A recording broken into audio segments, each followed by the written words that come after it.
Hello, everyone. Welcome to Achieving Success with Olivia Akin. I am your host, Olivia Akin. Each week, we will discuss the roadmap of achieving your personal and professional success. We give you real life stories on growing personally and professionally to achieve your life and career goals with the help of some top notch guests. Today, we are speaking with Lisa Snow. Lisa is the founder and owner of On the Mend Customized Fitness and Massage. Lisa's company is committed to improving team dynamics and wellness for remote and hybrid workers. Offering nationwide employee wellness programs via Zoom, Lisa provides interactive webinars, yoga and fitness classes, and carefully curated gift boxes for home exercise equipment. With a strong emphasis on inclusivity across all ages and fitness levels, On the Mend customized fitness and massage handles scheduling and promoting, allowing businesses to concentrate on their core operations. Lisa organizes group workout classes for families and friends, promoting healthy activities while fostering accountability for fitness goals in a fun and supportive way as well. You can find Lisa on LinkedIn by searching Lisa Snow or by going to her website on themendfitness.com or by emailing her at lisa@onthemendfitness.com. Hello, Lisa. It's fantastic having you on the show today. Excited to be here. Let's dive right in. To start off the show, can you tell me what success means and looks like to Lisa Snow? I think success as a trainer is when you get clients to do things they didn't think they could do. So when a client comes in and they tell you, something, an exercise they can't imagine doing or something that they've tried and never been able to do, and then they nail it, like the confidence that comes from that is so incredible. I think success as a business owner, I mean such different things to different people, but for me it's about creating jobs for people where they get to really use their skills. And I think there's so many jobs in the fitness industry that we're just kind of a mill, and we really want our folks to feel like they're part of something and they're really able to help the clients. And I love how you brought up there the differences between as a fitness instructor, but then also as an entrepreneur, because whether your business is fitness or, you know, food, whatever it might be, there can be different success marks when you're wearing different hats as an entrepreneur. And I think that even goes to show you and I have had many conversations where you're connecting individuals with me and we're having different discussions on brainstorming. And it's really this idea of, okay, who can my clients, how can they help you? How can you help me? And you really love connecting as well. So for you, why in your business as an entrepreneur? Because a lot of people go into business and they go, okay, I got to grind. I got to grow my business now, and then I'll help everyone else. But you really focus not just in the business you've created, in helping others reach their healthy potentials, but then also helping other growing entrepreneurs reach their potential and really elevate their network. Why is that important for you? You're totally right. People do think I do want to help others, but I got to help myself first. And you can't separate them because it's one and the same thing. Mhm. You can't build your business without meeting new people. You can't build your business without helping other people. No one's going to help you if you don't try to help them. And people today are so busy. They do so many meetings a week, they have so much going on. If you help and other people don't, it makes you really memorable. So the purpose is to help them, not just to be memorable. But a side benefit, it does help you be more memorable.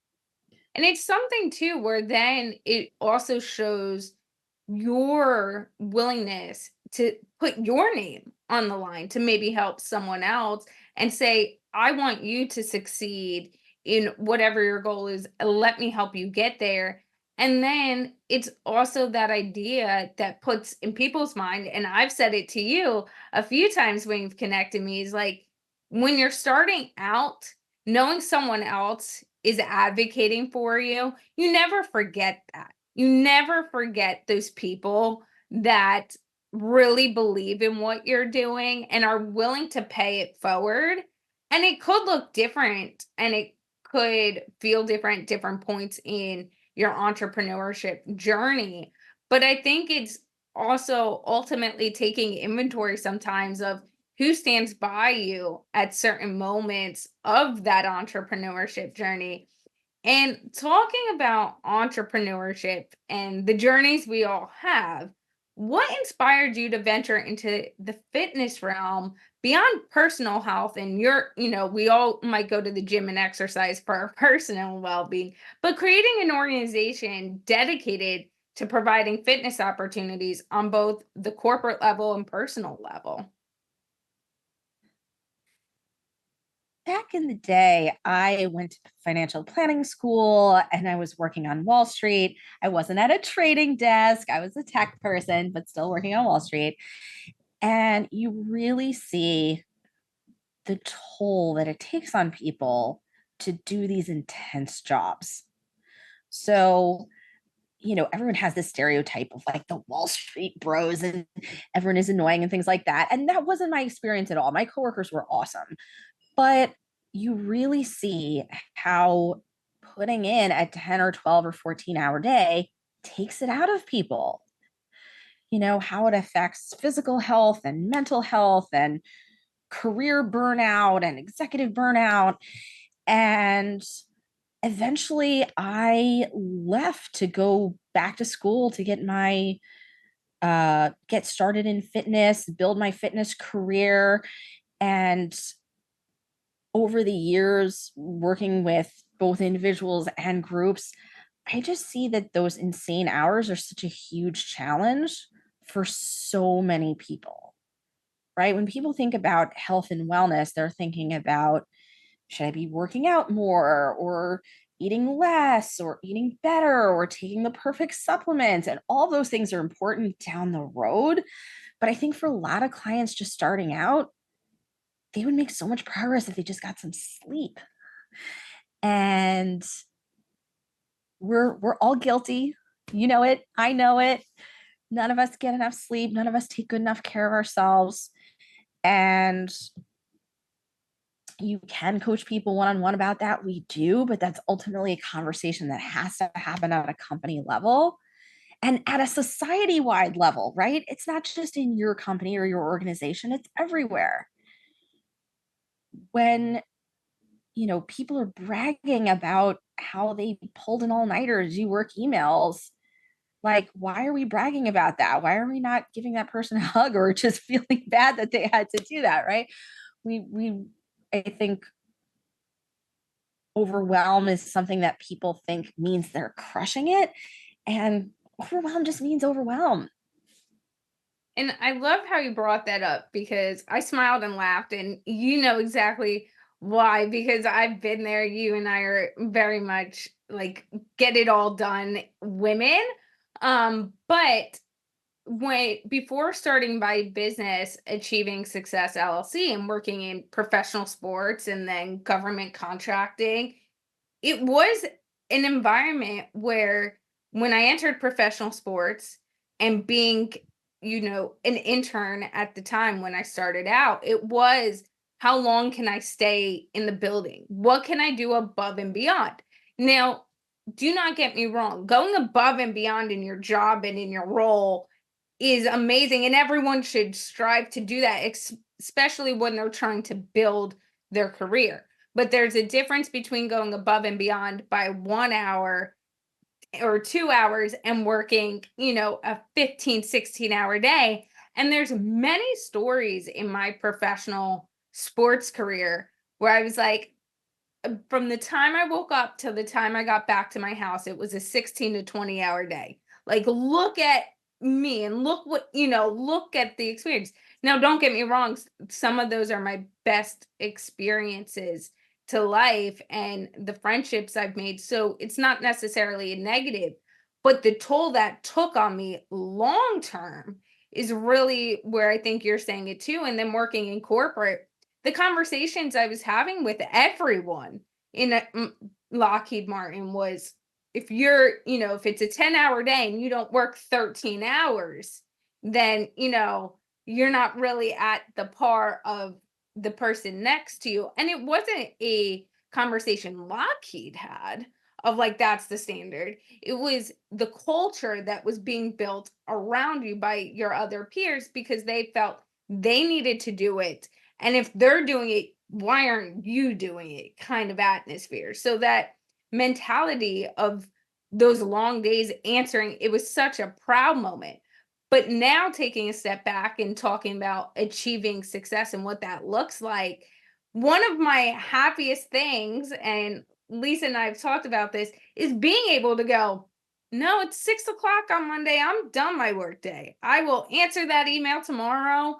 I get texts sometimes from people who might be potential clients, might not. And sometimes I'll gauge, urgency. But if I go, oh, I'm taking this Tuesday off because it's my mother's birthday, which I am doing, that to me is the victory of being able to go, okay, no, I'm going to take this off for that family moment. So for you, talking about having those moments where overwhelmed is overwhelmed, how do you navigate for yourself when you start creeping towards your ticker going more towards the overwhelm side, and how do you wheel yourself back in, Lisa? It's a challenge for me, just like it is for the clients. Having a team makes such a difference. I've been able to hand off more and more to staff over the years, and I just meet so many entrepreneurs who wait way too long to get an assistant or hire another professional. And I think sometimes overwhelmed is understaffed. But I also think you have to really use tools, whether that's your Calendly, whether that's your Google Calendar, your iCal, whatever that is, to really build time in between meetings. In the before times, shall we say, back when things were all in person, there was always buffer time between meetings. Because if you were an entrepreneur or you were a salesperson and you were physically driving to person A's office and then driving to person B's office, you had some time to think on the road. At the beginning of COVID, so many of us just did hours and hours of back to back meetings. And I think not only is that not good for you, it's not great for the people that you're talking to because you're not necessarily bringing your best to that next meeting. So occasionally back to back meetings happen and there's nothing you can do. But even if it's just a 15-minute buffer to take some notes on what you did or send any follow ups so you're not stressed out at the end of the night that you've got more follow ups to do, things like that. And also, providers are the worst patients, whether it's doctors or personal trainers or anybody else. We're the worst patients. So, just putting some work into trying to be a better patient and trying to make it to things like acupuncture and chiro for myself makes a big difference. And I love how you mention the fact of building in that buffer time so that those moments you can regroup your mindset, re, you know, group mentally and physically in the essence of, I need to go to the bathroom. I need to get some drink. I need to go get food because my body's feeling malnourished. It gives you that time, but it also gives you a time to step away. Even if you're working remote, and you're in your house, like I do, like you do sometimes, because I know you both do in person and remote. One of the amazing things as having a boyfriend who does not work remote at all. So I always get like super like, okay, if it's nice out, let's go do something after the workday. If I've built in. And he's the opposite because he's been in, active situations all day. And so he gets home and I see him, and it is one thing, and I think we have to acknowledge this, and I'd love to hear your opinion in a moment, where when you're in meetings all day, you still, even though you're talking to people, it's a different level of engagement.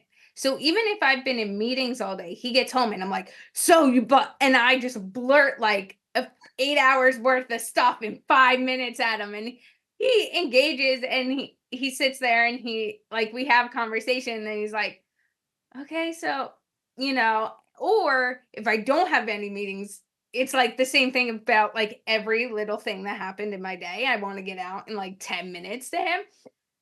But there was a time he had online training, so he was able to not be at base and be at home for 2 weeks, and day 2, he looks at me because I was in the office, so he was in the kitchen, and he goes, "I'm going stir crazy.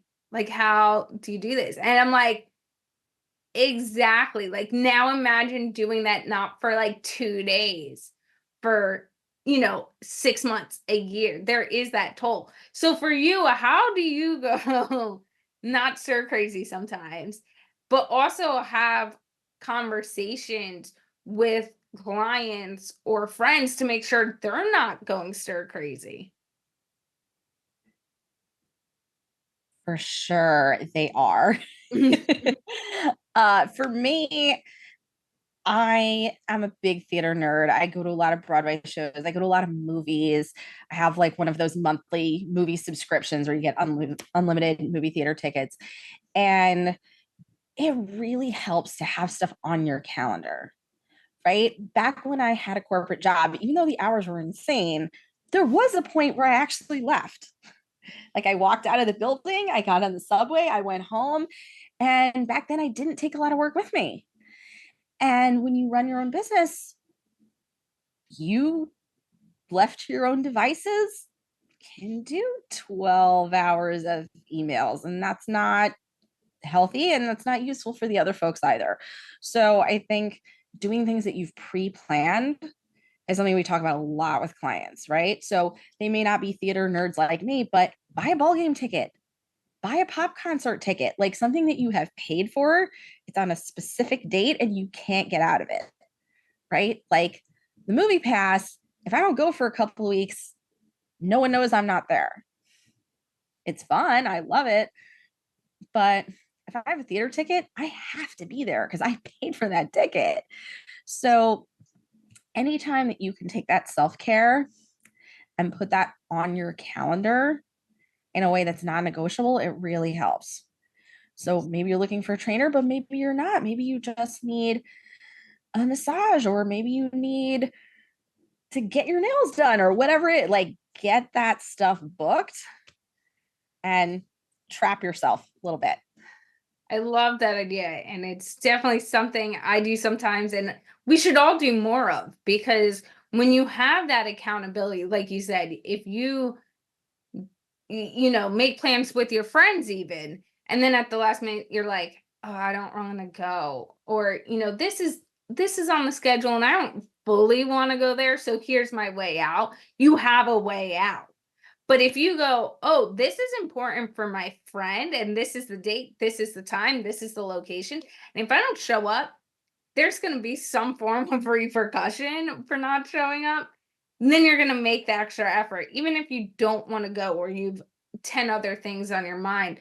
Lisa, when you meet people, you typically meet people where they are, not just physically, but mentally. So whether that is in a corporate building via Zoom, whether they're mentally like drained from the day, the week, the month, right? Or not fully wanting to jump in to exercise, but they're doing it to check a list, or they're like, let's go. I'm so pumped. This means that while you are really scattered all over the country, because you get to meet people through Zoom where they are. And it also gives people the ability to connect in a group and say, okay, even though you're in Philadelphia, you're in New York, you're in Florida, we could all do this class together. So What why do you consider this approach so special and important to do with not just organizations but families and friends? As trainers, we think we're supposed to be teaching, but the really important stuff is what we learn from the clients, not just what we teach them. So, had the business for about 15 years, but during shutdown, we had clients that really had some amazing results. We had clients who were so happy to just maintain their weight while people around them were gaining a lot of weight. We had clients that actually successfully lost weight in 2020, which seems kind of impossible.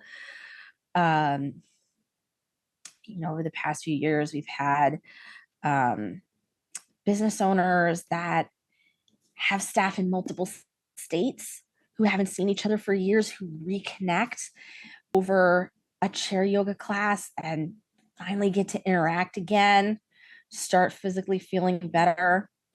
And through all of that, when we ask clients for online reviews or we just ask them how the experience was going, we expected to hear that. We expected to hear the results. We expected to hear the owners saying, you know, turnovers going down. We expected to hear clients talking about how they, reduce their diabetes medications because they were losing weight. And none of them talked about that. Every single client that we talked to, when we asked them why they stuck with it on Zoom and why they made the jump with us from in person to Zoom, or if they started on Zoom, why they stayed with it for so long, everyone told us it was community. Everyone told us it was social. You would think they would be saying, oh, my back hurts less, my shoulders hurt less, because those are some of their goals coming in. And of course, when we asked them about those specific things, they did report those improvements. But when we just asked them about overall why they did it, none of them said that. What they said was the world is shut down, or hey, we're all back to the world, but I'm still remote 4 years later. And all I want is just to see and talk to other human beings. So the isolation is crazy. And especially for all of you out there who are back in person, it's kind of hard to fathom what's going on for people who are still fully remote. But there are so many people who are still fully remote. And that's what they're really looking for is just those meaningful connections with people. And that doesn't happen on a Zoom happy hour. That happens when you have fun with people. It happens when maybe you suffer a little bit with people doing some stretches, but people just want those authentic connections. I was just blown away. And I think too, it's another avenue to help motivate each other and really hold accountability, even within friends, coworkers, family. And one thing I love that you do too is really you took that strategy and that process and those procedures you've already built out for organizations. And the proof was in the pudding, how people related to it, that community bonding, the involvement from different people, and willingness to make sure they're on those Zoom calls. And you took it a step farther and said, okay, well, this all works in this environment. Let's get it to work in other avenues of people's lives by saying, okay, now we're going to offer all these opportunities for young adults who want to, are spread out across the country after college with their friends, those sorority or fraternity groups that need to have a healthy event and something they could do even with the students that are abroad. The older um a community too, where they might be retired and have friends across the country, or even the generational add-on to families who are spread out all across, who want to do a fun activity, who can't be in person, but here's a way to show up. And for you, creating that community, how has it been with really going, okay, now we're going to show up, even if you're not a corporation?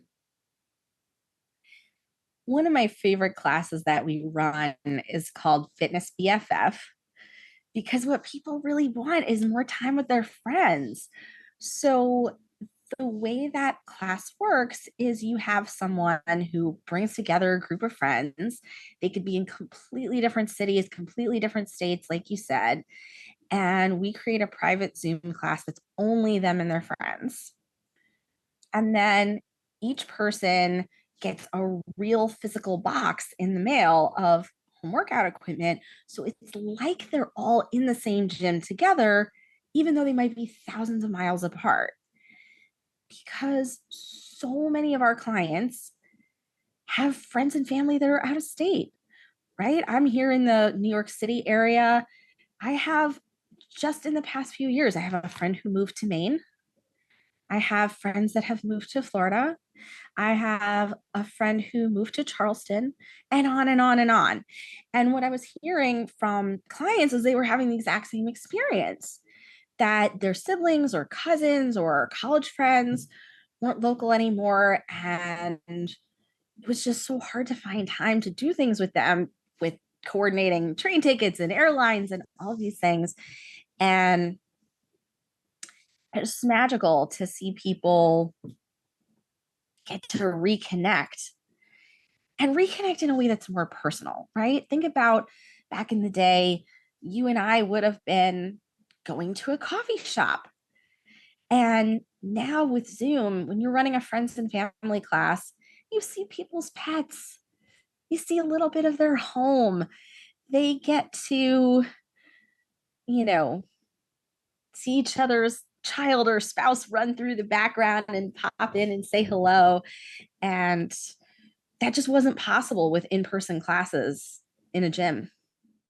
I think that's so important too, in the aspect of really being able to rekindle or, show up with your friends, even when you might be miles apart.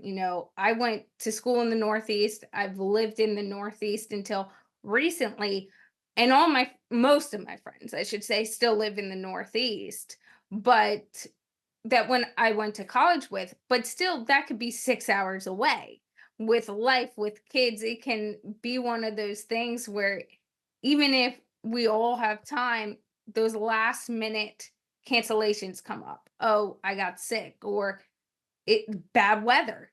If you live in the Northeast, you can know how you could wake up in the winter and all of a sudden there's a snowstorm happening and months of planning just went down the drain. So being able to say, okay, you know what, on that Wednesday at 8 o'clock at night, we're going to do this class, and we could all be, in our houses in that our favorite room, and really get to have some fun.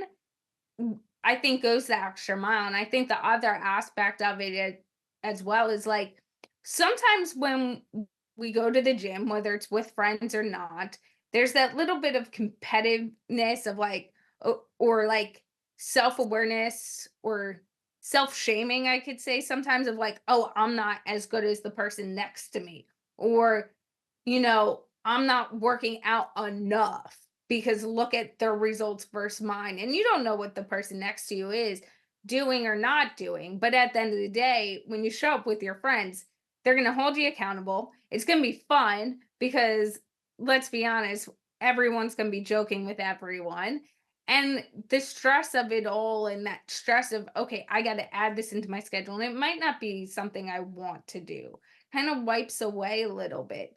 So for you, what has been the most rewarding part of getting to see how people really embraced working out with friends and families via Zoom? you were talking about how people put pressure on themselves in the gym, and it's so true. So, seriously, guys, while you're listening to this, if you're going to the gym, no one cares what you're wearing. No one cares that you're not a pro athlete. No one cares that you're not a model. No one cares that you're more fit or less fit than that. Like they're in their own head about all the same stuff that you're in your head about. So don't let that stop you from going to a gym in person, going to a yoga studio in person, going to a CrossFit in person. Like get after all of that. But what I love for in home on Zoom with your friends is it just stops all of that instantly. So I have a friend who's not even a client. We just were talking about this, and she's in her 50s. She's an attorney. She's crushing it in her career. And you and I are a little bit younger than that. And so we think that it's just people our age that are in our heads about this. But no, it's everyone, men, women, young, old. We all worry too much about what other people think when it's not important. So, she's talking about how what she loved about working out from home is that she didn't have to wear designer workout clothes. And it's like, oh my gosh, girl, you don't have to wear designer workout clothes, even if you're at a gym. Like all the people who are expecting that, ignore them. If you want to wear them because you feel fabulous in them, great. But don't feel like you have to do it for anyone else. But the fact that just working out at home made that instantly go away for her, imagine what would happen nationwide if everyone stopped worrying about what other people thought about them and just started working out today. Imagine how that would impact, like, forget the healthcare crisis, like, that would have a huge impact, but how would it impact how they interact with their clients? How would it impact how they interact with their family? Like, that confidence would change the whole country. And I think it would also change how we show up in those environments. Recently I was having a conversation with someone about different industries and life experiences and this and that. And, you know, when you live in certain environments and different states are different, different neighborhoods and towns are different, there can be different pressures that happen. And different, living in the Northeast is very much okay, looking your best, feeling your best. You got to show up. When you talk about the New Jersey, New York area specifically, there's a lot of like, you're going to a restaurant, you better look your best. You got, dress your best. Um, and people will see what you wear, and depending on where you go, they might have some thoughts about that. And there's other areas. I mean, I'm being honest, right? Lisa's Totally. laughing. Um, but then you go I'm to laughing because it's true, guys. it really is. If anyone has lived in the Northeast, especially New Jersey or New York for even like 2 weeks, they'll catch up on this. It's not and it's something we're saying that's like out of the box here. But when you go to somewhere like Florida, and I love Florida, don't get me wrong. I've been going to Disney my whole life. But um I have also recently been going back and forth and living half, almost what accumulates to half a year in Florida for close to a year now. And I show up to places, and it took me a hot minute. Don't get me wrong. For a hot minute, before I went out, I was making sure I had my makeup on, my best earrings, dressing up. And my boyfriend was like, "What are you doing?" And I'm like, we're going out to dinner." And he's like, "You're gonna see people are wearing like whatever they were wearing going fishing, if they were just at the beach, like no one is showing up." Like, and it wasn't like I was, rolling out the red carpet here. I was just like doing this, and it took a little bit, but I really got comfortable with going, okay, not every time I need to walk out the house do I need to make sure that I'm going for a night out, right? That night out look that we, especially women, men have it too, let's be honest. But like that feeling. But what ended up happening is when I started coming home, I didn't feel the pressure to put makeup on every single time I left my house. And, I was having conversations with people and they're like, why, you've gone your whole life without wearing makeup, you wouldn't really leave the house without wearing it. And now you're going, okay, well, if I'm just running to pick up food in the drive through, I don't need my makeup. And I was like, yeah, because it's a mind shift, but we all need those times in our lives where perspective and situations can mind shift. Okay, do we really need to be doing this all the time? Now, don't get me wrong. When I go out to eat and we're going to restaurants, you never know who you're going to run into. So I still think you should put Mhm. makeup on and look good. Don't look like you rolled out of bed. But do you need to wear your designer clothes all the time or your nicest outfits? No. So Lisa, for you, that really just for me when you said that really hit home of like how different areas of the country are different and their norms. They'll look at you differently, but even how it can benefit you mentally and physically sometimes long term. Lisa, how can people get in touch with you if they want to connect with you? Website is onthemendfitness.com.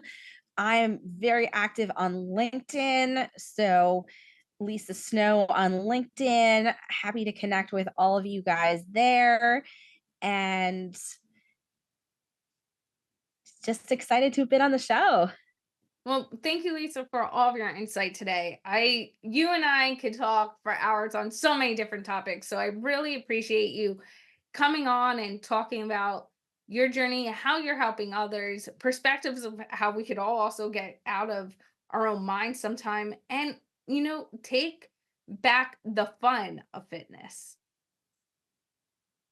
And For sure. a few of our key takeaways from today's conversation include no one will help you unless you also pay it forward. Whether it's personally, professionally, as you're growing your business, whatever it might be. You might not even be an entrepreneur. You could just be going into a new industry. Always be mindful that even though you have this need and sometimes people in your groups will be like, help yourself first, then help others. That airplane model just popped in my head of put your face mask on first, then put someone else's on. But in business, when you end up paying it forward while building, and as you get a new connection, paying that connection forward because someone else will really connect with that individual, whether it's business wise or not, or personally, you guys have a personal relationship and the next person might have a business relationship. That gets put in people's minds. That also then helps you know that you're paying it forward, you're doing good deeds, you're helping others succeed in their journey as well. And another one is build yourself that buffer. As Lisa had mentioned, building yourself that buffer, especially when you're fully remote, will really help make sure that at the end of the day, you're not sitting down after meetings going, oh my God, I have another 3 hours of work to do. Because now it's not just, okay, the things I didn't get to because I had meetings, it's all those wrap ups that you feel you have to do for all the meetings you just had. So build yourself that buffer, not just to do that wrap up work or, send that quick email that you told someone you'd send, but it's also that you can get up, then you can stretch your legs, you can get that water, that food. Because when you are hungry in calls, when you are, tired because you've been going back to back to back because you don't have that buffer, it ends up showing in some of your calls, in relationships that you're having then with clients or with coworkers, because that all plays out, like Lisa had said when she mentioned that point, as well as do pre planned activities. This is probably one of my favorite key takeaways that Lisa had mentioned. Those activities that you've planned, yet paid for, people will be holding you accountable. So you have to show up. Make sure those are built into your schedule and that you're actually following through on them. as well as it is not just about what you teach clients, but what you learn from them as well, which is another tidbit that I really do love. And I think there's so much that goes unsaid when that happens, where you can really create a whole nother pipeline of your business. You can really see where you can improve, not by directly asking clients, but listening to what they're saying, their experiences, what they're looking for, all these different things. And it's not just about what they teach you because of what they're necessarily looking for, what they're really saying you can excel in, but they can change your perspectives on even small things that can play a role long term. This was a great episode with our top notch guest, Lisa Snow. Thank you for listening and have a successful day.